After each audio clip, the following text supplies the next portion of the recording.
Hello everyone. Today we are going to discuss paper code BPSC 103 Political Theory Concepts and Debates. आज हम इसके कुछ questions करने वाले हैं जो कि आपके दिसंबर एग्जाम के लिए इम्पॉर्टेंट होने वाले हैं, तो वीडियो को पूरा देखें। अगर आपको आज की क्लास पसंद आती है तो वीडियो को लाइक करें और चैनल को सब्सक्राइब करना ना भूलें। अगर आप लोगों को इस सब्जेक्ट के गेस्ट पेपर परचेस करना चाहते हैं तो आप क्या करेंगे, गूगल में जाएंगे shop.hindustanknowledge.com। ठीक है, ये हमारी वेबसाइट है। आप इस पर चले जाएंगे तो आपको ऐसा इंटरफेस दिखेगा। वहाँ पे आपका सर्च कोड का ऑप्शन दिखेगा। आपका जो भी पेपर कोड है, ठीक है, आप वो सर्च करेंगे। जैसे कि अभी कल हम देख लेते हैं BPSC 103। यहाँ पे देखिए आपको इंग्लिश हिंदी दोनों ही मीडियम में क्या है, यहाँ पे गेस्ट पेपर अवेलेबल हो जाएंगे। ठीक है, यहाँ से आप क्या करेंगे, ये देखिए बाय नाउ का ऑप्शन पे क्लिक करके यहाँ से गेस्ट पेपर को परचेस कर लेंगे। ठीक है, अगर आपको हमारी वेबसाइट से परचेस करने में कोई भी प्रॉब्लम आती है तो आप क्या करेंगे, सिंपली हमें व्हाट्सएप पे मैसेज करेंगे 9580023321। ठीक है, आप हमें इस पर मैसेज करके क्या है, गेस्ट पेपर परचेस कर सकते हैं। अगर आप गेस्ट पेपर और ये वीडियो को अच्छे से कर लेते हैं, ठीक है, तो आप अपने एग्ज़ाम को आसानी से क्लियर कर लेंगे। तो चलिए शुरू करते हैं आज की class. Explains John Rawls theory of justice. इस क्वेश्चन में आपको क्या बताना है कि जॉन रॉल्स की क्या थ्योरी थी जस्टिस की। ठीक है, so John Rawls an American philosopher introduce an important idea called justice as fairness. John Rawls क्या है, एक अमेरिकन के, ठीक है, अमेरिका के एक फिलोसोफर हैं जिन्होंने कि एक इम्पॉर्टेंट आइडिया को इंट्रोड्यूस किया था जिसको उन्होंने बोला जस्टिस एज फेयरनेस। उनकी थ्योरी क्या करती है, उनकी थ्योरी फोकस करती है on creating a fair and equal society. वो एक्सप्लेन करते हैं कि कैसे सोशल रूल्स और इंस्टीट्यूशंस थे जो वो डिज़ाइन होने चाहिए so that everyone gets a fair chance in life. The original position, Rawls ask us to imagine a special situation called the original position। Rawl क्या करते हैं, हम सबको आस्क करते हैं ये इमेजिन करने के लिए, ठीक है, एक स्पेशल सिचुएशन को जिसको वो ओरिजिनल पोजीशन बोलते हैं। इस सिचुएशन में क्या होता है, a group of people came together to decide the basic rules of society. यानी कि इस सिचुएशन में क्या होता है, एक ग्रुप ऑफ पीपल आते हैं, ठीक है, एक साथ आते हैं और वो डिसाइड करते हैं कुछ basic rules of the society को। So they must choose rules that are fair to everyone. उनको कैसे रूल्स चूज करने चाहिए जो कि फेयर होंगे सबके लिए। So but there is one condition, they do not know anything about themselves.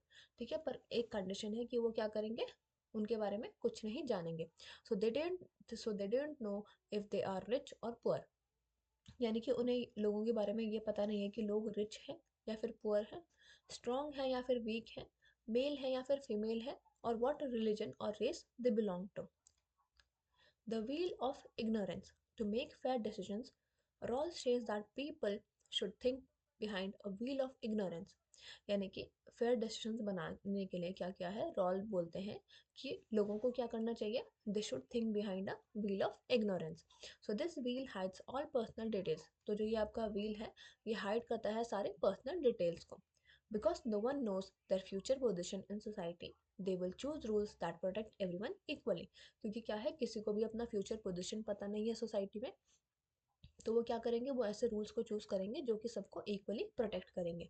So this helps prevent बायस। इसकी वजह से क्या होता है, बायस प्रिवेंट होती है, ठीक है, अनफेयर एडवांटेजेस और डिस्क्रिमिनेशन प्रिवेंट होते हैं। Two principles of justice. Rawls believe करते हैं कि that people in the original position would choose two main principles of justice. First is principle of equal basic liberties. Everyone should have the same basic rights and freedom. यानी कि सबके पास क्या होना चाहिए, इक्वल और सेम बेसिक राइट्स और freedoms होने चाहिए। These include freedom of speech, freedom of religion, the right to vote and protection under the law. ये राइट्स क्या होते हैं, they must be equal for all and can not be taken away for social और economic reasons. Second is the difference principle. Social and economic inequalities can exist but only under two condition. यानी कि जो आपके social और economic inequalities हैं ये exist कर सकती हैं बट सिर्फ दो कंडीशंस में। So they must benefit the least advantaged members of the society. For example, if allowing high salaries for skilled workers improves the overall economy and helps the poor, it is acceptable.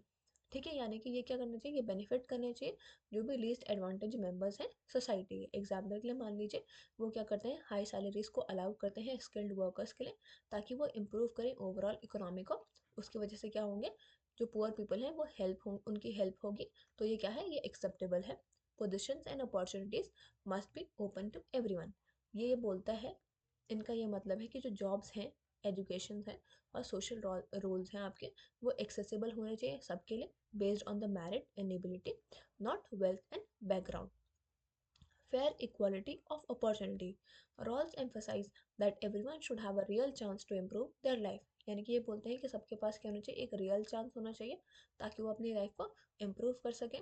A child from a poor family should have the same opportunity as a child from a rich family. यानी कि कोई child अगर poor family से belong करता है तो उसके पास same opportunity होनी चाहिए as a child from the rich family. So society should provide education, healthcare and support so that the people can compete fairly. यानी कि सोसाइटी को क्या करना चाहिए, एजुकेशन, हेल्थ केयर और सपोर्ट प्रोवाइड करना चाहिए ताकि जो लोग हैं वो फेयरली compete कर पाएँ. Why Rawls theory matters. Rawls theory encourage fairness, equality and respect for human rights. ये हमें हेल्प करता है ये सोचने के लिए कि that about how laws should be made and how resources should be distributed, यानी कि लॉज को कैसे बनाना चाहिए और रिसोर्सेज को कैसे डिस्ट्रीब्यूट करना चाहिए. So his ideas influence modern debates on social justice, welfare policies and human rights. ठीक है, तो यहाँ पे आपका ये पहला क्वेश्चन कंप्लीट हो गया है. अब हम नेक्स्ट क्वेश्चन की ओर चलेंगे. अगर आपने अभी तक चैनल को सब्सक्राइब नहीं किया है तो चैनल को सब्सक्राइब कर लें, साथ ही में हमारे टेलीग्राम ग्रुप में भी ज्वाइन कर लीजिएगा, जिसका कि लिंक आपको डिस्क्रिप्शन बॉक्स में दिया गया है. वहाँ पे आपको क्या है, सारी क्लासेस की अपडेट मिलती रहेंगी. So the next question is discuss the relationship between equality and liberty. हमें क्या बताना है इस क्वेश्चन में, इक्वालिटी और लिबर्टी के बीच का रिलेशनशिप बताना है. So equality and liberty are two important ideas in political and social life. Equality और लिबर्टी क्या है आपके, दो इंपॉर्टेंट आइडियाज हैं पॉलिटिकल और सोशल लाइफ के. दोनों का ही एम होता है कि एक फेयर और जस्ट सोसाइटी को क्रिएट करें, बट समटाइम्स ये क्या करते हैं, ये सपोर्ट करते हैं एक दूसरे को and sometimes they can come in conflict. So understanding the relationships helps us see how a balance society can be build. ठीक है, इन दोनों का अगर हम रिलेशनशिप को समझ लेंगे तो उससे हमें क्या मदद मिलेगी, हम ये देख पाएंगे कि एक बैलेंस सोसाइटी को कैसे बिल्ड किया जाता है. So first, what is meaning of equality? Equality means treating all the people same in terms of rights, opportunities and dignity. यानी कि सारे लोगों को equal treat करना, ठीक है, सारे टर्म्स में, जैसे कि राइट्स हो गए, अपॉर्चुनिटीज हो गई या फिर डिग्निटी हो गया. So it does not mean everyone will have the same wealth और एबिलिटीज. इसका ये मतलब नहीं होता है कि सबके पास सेम वेल्थ या फिर एबिलिटीज होंगे, बट इसका ये मतलब होता है कि किसी को भी डिस्क्रिमिनेशन फेस नहीं करना पड़ेगा because of their background, caste, religion, gender, or economic status. Equality tries to reduce unfair advantages and ensures that everyone gets a fair chance to succeed. Equality क्या करता है, ये ट्राई करता है कि ये अनफेयर एडवांटेजेस को रिड्यूस करे और इंश्योर करे कि सबके पास क्या हो, एक फेयर चांस हो to succeed. Now we will look what is the meaning of liberty. Liberty means the freedom of individuals to think, speak, act and live the way they want as long as they do not harm others. Liberty का मतलब क्या होता है कि individuals के पास क्या है, freedom है to think, speak, act and live the way, ठीक है, जैसे वो चाहते हैं, as long as क्या करते हैं, वो दूसरों को harm नहीं करते हैं. तो ये आपका include करता है freedom of speech, freedom to choose one's works and freedom to participate in the society. So liberty क्या करता है, आपके इंडिविजुअल्स को प्रोटेक्ट करता है from unnecessary control by the state और other powerful groups. Now we will look how equality and liberty support each other. So equality and liberty often work together, यानी कि ये दोनों साथ में ही काम करते हैं. ठीक है, liberty gives people the freedom to use their talents but equality ensures that everyone has a fair chance to use that freedom. Liberty क्या करता है, आपको फ्रीडम देता है कि आप अपने टैलेंट को यूज़ कर सकें, और इक्वालिटी ये इंश्योर करता है कि सबको एक फेयर चांस मिले उस फ्रीडम को यूज़ करने का. फॉर एग्जाम्पल के लिए मान लीजिए अगर एजुकेशन, ठीक है, is available only to the rich, poor children can not fully enjoy liberty. अगर एजुकेशन सिर्फ रिच पीपल को ही जाएगी तो जो पुअर चिल्ड्रन होंगे वो क्या है, लिबर्टी को फुली इंजॉय नहीं कर पाएंगे. So by providing equal access to education, यानी कि अगर हम इक्वल एक्सेस प्रोवाइड करेंगे एजुकेशन में तो सोसाइटी क्या है, society will help everyone use the liberties in a meaningful way. Similarly liberty helps equality grow, liberty की मदद से क्या होता है, इक्वालिटी ग्रो होती है। ठीक है, when people have the freedom to speak, protest and vote, they can fight against discrimination and demand equal rights. यानी कि जब लोगों के पास क्या होगा, फ्रीडम टू स्पीक होगा, freedom to protest and freedom to vote होगा, तो वो क्या करेंगे, वो डिस्क्रिमिनेशन के अगेंस्ट फाइट कर पाएंगे और इक्वल राइट्स को डिमांड कर पाएंगे। So in this way liberty becomes a tool to achieve equality. यानी कि लिबर्टी क्या है आपका, एक टूल है इक्वालिटी को अचीव करने का। Now we will look how equality and liberty can conflict. So sometimes equality and liberty may seem to clash, यानी कि कभी कभी इनमें क्लैश देखने को भी मिल सकता है। एग्जाम्पल के लिए मान लीजिए, if the government tries to reduce economic inequality through the high taxes on the wealthy, some people may feel that their economic liberty is being restricted। यानी कि मान लीजिए एग्जाम्पल के लिए, अगर गवर्नमेंट क्या करती है, इकोनॉमिक इनइक्वालिटी को रिड्यूस करना चाहती है through high taxes on the wealthy, ठीक है, तो लोग क्या सोचेंगे, कुछ कुछ लोग को फील होगा कि उनकी जो इकोनॉमिक लिबर्टी है उसको रेस्ट्रिक्ट किया जा रहा है। On the other hand, if absolute liberty is allowed, so the rich may gain more power and the gap between the rich and poor may increase and also harming the equality. Now we will look finding a balance. So a good society finds a balance between equality and liberty. यानी कि एक good society क्या होती है, जो balance को find करे between equality and liberty. Too much focus on liberty में लीड टू इनइक्वालिटी, यानी कि अगर हम बहुत ज़्यादा फोकस करेंगे लिबर्टी में तो उसकी वजह से क्या हो सकता है, इनइक्वालिटी हो सकती है। While too much focus on equality में रिड्यूस फ्रीडम, अगर हम ज़्यादा ही फोकस करेंगे इक्वालिटी पे तो उसकी वजह से क्या हो सकता है, फ्रीडम रिड्यूस हो सकता है। So a balanced approach ensures that people have both. तो बैलेंस अप्रोच क्या करता है, एंश्योर करता है कि लोगों के पास दोनों ही हो, freedom to live as they choose and equal opportunities to succeed. In conclusion, we can say that equality and liberty are both essential for a healthy and fair society। यानी कि equality और liberty दोनों ही essential होते हैं एक healthy और fair society के लिए। They work best when they support each other and when the government and society ensures a balanced approach. So together they help build a world where everyone can live with dignity, freedom and fairness। यानी कि साथ में जो equality और liberty होते हैं ये build करते हैं, ये help करते हैं एक ऐसे वर्ल्ड को बिल्ड करने में जहाँ पे कि सबके पास क्या होते हैं, जो सब हैं वो रह सकते हैं किसके साथ, डिग्निटी, फ्रीडम एंड फेयरनेस के साथ। सो together they can help build a world where everyone can live with dignity, freedom and fairness. Now we will move to the next question. Describe the different dimensions of justice। ठीक है, यहाँ पे आपको justice के अलग अलग dimensions बताने हैं। Human rights are the basic freedoms and protections that every person deserves simply because they are human। Human rights क्या होते हैं आपके, basic freedoms और protections होते हैं जो कि सारे persons deserve करते हैं simply क्योंकि वो human है। So these rights apply to everyone, everywhere, regardless of nationality, religion, gender और background। यानी कि ये सारे rights क्या हैं, सबको apply होते हैं, सारी जगह अप्लाई होते हैं, रिगार्डलेस कि उनकी नेशनैलिटी क्या है, उनका रिलीजन क्या है, उनका जेंडर क्या है या फिर उनका बैकग्राउंड क्या है। So the justification for human rights come from several important ideas that shows why these rights are necessary and must be protected. First is human dignity. So the strongest justification for the human rights is the idea of human dignity। यानी कि जो strongest justification है human rights के लिए वो है idea of human dignity। Every person has value and deserves to be treated with respect. यानी कि सारे पर्सन्स की क्या होती है, वैल्यू होती है और they deserve to be treated with respect. Human dignity का मतलब होता है कि no one should be treated as less than human. So because all people have dignity, यानी सारे लोगों की डिग्निटी होती है, so they deserve certain rights such as right to life, freedom and equality. ये राइट्स क्या करते हैं, उनको हेल्प करते हैं, ठीक है, ये राइट्स हेल्प करते हैं इंडिविजुअल्स को प्रोटेक्ट करने में from abuse, discrimination and unfair treatment.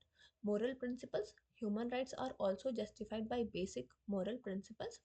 ठीक है, यानी कि ह्यूमन राइट्स किससे भी जस्टिफाई होते हैं, बेसिक मोरल प्रिंसिपल से भी जस्टिफाई होते हैं। Across cultures and societies people generally agree that hurting others, denying their freedom or treating them unfairly is wrong।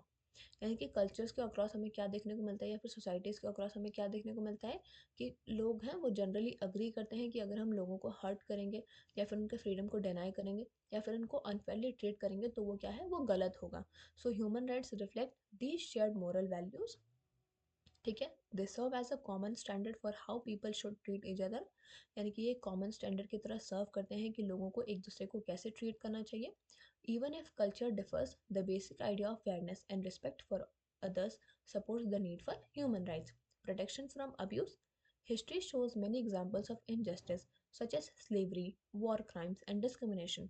History क्या करता है, बहुत सारे एग्जाम्पल्स दिखाता है आपको इनजस्टिस के, जैसे कि स्लेवरी हो गया, वॉर क्राइम्स हो गए या फिर डिस्क्रिमिनेशन हो गया। So these events prove the importance of having strong human rights. ये सारे इवेंट्स क्या प्रूव करते हैं, इंपॉर्टेंस बताते हैं आपको having the strong human rights. So when governments और powerful groups misuse their power, human rights protect individuals from harm. यानी कि अगर कभी गवर्नमेंट या फिर पावरफुल जो ग्रुप्स होते हैं वो मिसयूज करते हैं अपनी पावर को, तो ह्यूमन राइट्स क्या करते हैं, प्रोटेक्ट करते हैं इंडिविजुअल को from the harm. So rights such as freedom of speech, right to a fair trial and a freedom from torture act as a safeguards against the cruelty and oppression. Social and political stability. Human rights help create peaceful and stable society. Human rights की वजह से क्या होता है, आपका एक peaceful और stable societies create होती हैं जब हम लोगों को फेयरली ट्रीट करेंगे और उनके पास राइट्स होंगे, जैसे कि एजुकेशन का, हेल्थ केयर का, इक्वल अपॉर्चुनिटीज़ का, तो वो क्या होंगे, they will be more likely to contribute positively to the societies. So respecting human rights reduces conflict. अगर हम ह्यूमन राइट्स को रिस्पेक्ट करेंगे तो उससे कॉन्फ्लिक्ट रिड्यूस होंगे और वो प्रमोट करता है कोऑपरेशन और ट्रस्ट को among the citizen. So in this way human rights are essential not only for individuals but also for the progress of a country. International agreements, another justification comes from the international laws and agreement. यानी कि जो दूसरा justification है वो किससे आता है, आपका इंटरनेशनल लॉज और एग्रीमेंट से। ऑर्गेनाइजेशन जैसे कि United Nations, they have created documents such as universal declaration of human rights. ये एग्रीमेंट्स क्या शो करते हैं कि जो कंट्रीज हैं ऑल अराउंड द वर्ल्ड वो रिकॉग्नाइज करती हैं इंपॉर्टेंस ऑफ ह्यूमन राइट्स को and they are committed to protect them. So this global acceptance strengthens the argument that human rights are necessary and universal, यानी कि जो आपके human rights हैं वो नेसेसरी हैं और यूनिवर्सल हैं। In conclusion we can say that in simple terms, human rights are justified because they protect our dignity, reflect moral values, prevent abuse, and help build peaceful societies. Human rights remind us that every human being deserves respect, freedom, and fairness. Now we will move to the next question. Examine the neoliberal view of liberty. इसमें हमें क्या बताना है कि neoliberal view क्या था liberty का. So neoliberalism is a political and economic idea that became popular in late 20th century. Neoliberalism क्या है आपका, एक political और economic idea है जो कि पॉपुलर हुआ था in the late 20th century. ये फोकस करता है on free markets, individual freedom and limited government control. So the new liberal view of liberty is closely linked to the idea of personal and economic freedom. जो आपका new liberal view है liberty का, ये closely linked है आपके idea of personal and economic freedom से। For new liberals liberty mainly means freedom from government interference. यानी कि न्यू लिबरल्स के लिए लिबर्टी का मतलब क्या होता है, इट मेनली मीन्स कि फ्रीडम होना चाहिए फ्रॉम द गवर्नमेंट इंटरफेरेंस। ये बिलीव करते हैं कि इंडिविजुअल्स को राइट होना चाहिए to make their choices about their own lifes, businesses and property without any unnecessary rules और रेस्ट्रिक्शंस। स्टेट का जो रोल होना चाहिए वो बहुत स्मॉल होना चाहिए, mostly protecting the property rights, enforcing the contracts and maintaining the law and orders. This is sometimes called negative liberty. इसको कभी कभी हम नेगेटिव लिबर्टी भी बोलते हैं, which is the freedom to act without outside constraints. So economic freedom is a key part of neoliberal liberty. यानी कि जो आपका इकोनॉमिक फ्रीडम है ये बहुत की पार्ट है आपके न्यू लिबरल लिबर्टी का। न्यू लिबरल्स आर्ग्यू करते हैं कि जब लोग ट्रेड करते हैं, इन्वेस्ट करते हैं और अपना बिजनेस को फ्रीली स्टार्ट करते हैं तो दे बिकेम मोर इंडिपेंडेंट और वो अपनी लाइफ को इम्प्रूव कर सकते हैं। फ्री मार्केट्स को क्या देखा जाता है, एक बेस्ट वे देखा जाता है to distribute the resources, create wealth and encourage innovation. So in this view, government interventions like heavy regulations or welfare programs can limit the liberty because it restricts what people can do with their money and skills. यानी कि अगर हम government intervention करेंगे तो उससे क्या होंगे, heavy regulations लगते हैं या फिर वेलफेयर प्रोग्राम्स होंगे जो कि हमारी लिबर्टी को लिमिट करेंगे। उसकी वजह से क्या होगा, रेस्ट्रिक्ट होगा लोग, क्या कि लोग अपने मनी को कहाँ कहाँ पे यूज़ कर सकते हैं and what they can do with their money and skills. So new liberals क्या होते हैं आपके, ये एम्फोसाइज करते हैं पर्सनल रिस्पॉन्सिबिलिटीज़ पे। Liberty is meaningful only if individuals are responsible for their own choices. ये बोलते हैं कि लिबर्टी तभी मीनिंगफुल होती है जब इंडिविजुअल्स क्या होते हैं, रिस्पॉन्सिबल होते हैं अपनी चॉइसेस के लिए। People should face the consequences of their actions whether success और फेलियर।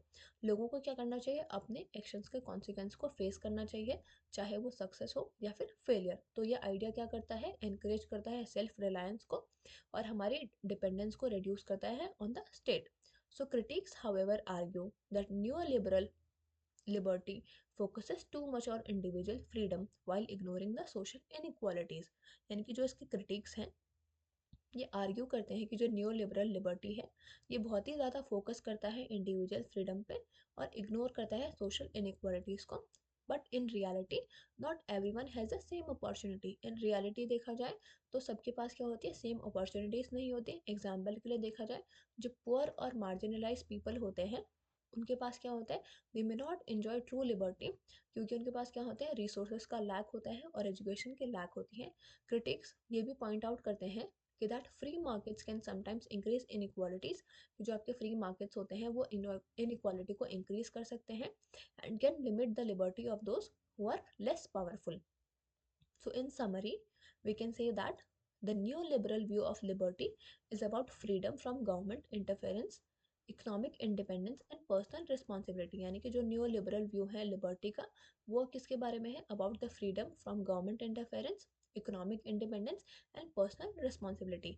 ये आपके क्या करता है, ये वैल्यू करता है इंडिविजुअल चॉइस को and free markets as the best way to achieve the personal and economic freedom. However ये क्या करता है, बहुत सारे क्रिटिसिज्म को फेस करता है for sometimes overlooking the social inequalities and the practical barriers that prevent some people from fully enjoying the liberty. तो यहाँ पे आपके जितने इंपॉर्टेंट क्वेश्चन थे वो हमने कंप्लीट कर लिए। ठीक है, वीडियो को ज़्यादा से ज़्यादा शेयर करें और चैनल को सब्सक्राइब करना ना भूलें। Thank you.